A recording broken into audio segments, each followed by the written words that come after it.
అందరికీ నమస్కారం. ఈరోజు భారతదేశం అంతా కూడా తమ 79వ స్వాతంత్ర దినోత్సవ వేడుకలు జరుపుకోవడం చాలా ఆనందంగా కూడా ఉంది.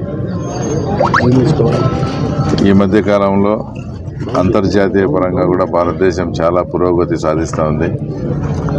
ఆ తర్వాత దాంట్లో కూడా 4th ప్లేస్లో కూడా ఇప్పుడు ఉంది.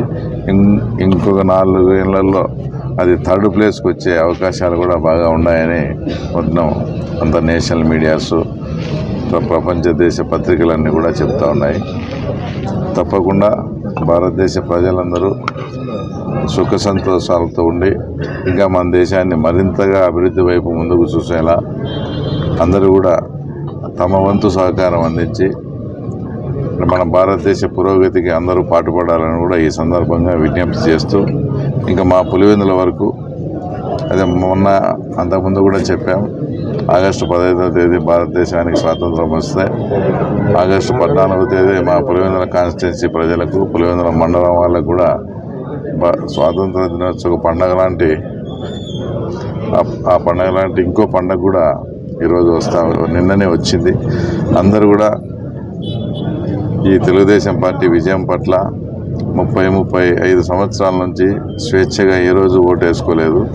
ఈరోజు స్వచ్ఛందంగా స్వేచ్ఛగా మా ఓటు హక్కు మేము వేసి అఖండ మెజార్టీతో, అంటే మా ఓటు హక్కు మేము అక్కడ వేస్తే ఆ రిజల్ట్ ఎలా ఉంటుందో కూడా ఈరోజు అందరికీ చూపించగలిగినారు. ఇది కూడా మా మండల ప్రజలు, కాన్స్టిట్యున్సీ ప్రజలు కూడా ఈ పండుగను కూడా బాగా ఆస్వాదిస్తున్నారు.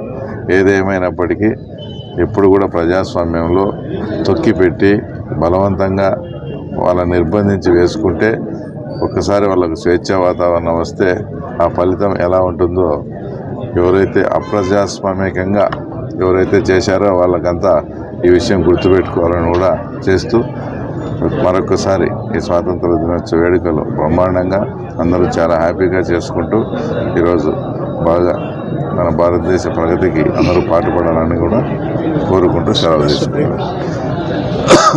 ఈరోజు ముఖ్యంగా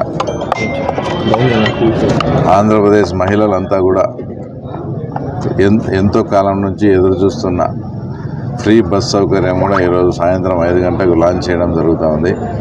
ఏదైతే మేము ఎన్నికల దాంట్లో హామీ ఇచ్చామో ఆ హామీ మేరకు ఈరోజు అతను ఆర్టీసీ బస్ సౌకర్యంలో మహిళలకు ఫ్రీ కూడా ఆ కార్యక్రమంలో కూడా మేము కూడా అందరం పాల్గొని ఈరోజు లేడీస్ డబ్బులు లేకుండా ఫ్రీగా ప్రయాణించే సౌకర్యం కూడా కలుగజేసినందుకు మా ముఖ్యమంత్రి గారికి మరీ కృతజ్ఞతలు తెలుపుకుంటాం. ఏం లేదు, ఎలాంటి ప్రోగ్రామ్స్ లేవు. అందరూ స్వాతంత్ర దినోత్సవ వేడుకలు తప్ప రాజకీయ ప్రోగ్రామ్స్ ఎలాంటివి లేవు. No political programmes. Bus launching programme ఉంది. వాళ్ళు డిపో మేనేజర్ కూడా మెసేజ్ పెట్టారు 4:30కు 5 గంటలకు. అది కొంచెం కనుక్కొని డీటెయిల్స్ కూడా మీకు చెప్తాం. ఒక చోట 100% కొత్త అడుగులు. మా మీద కూడా మరింత బాధ్యత పెరిగింది.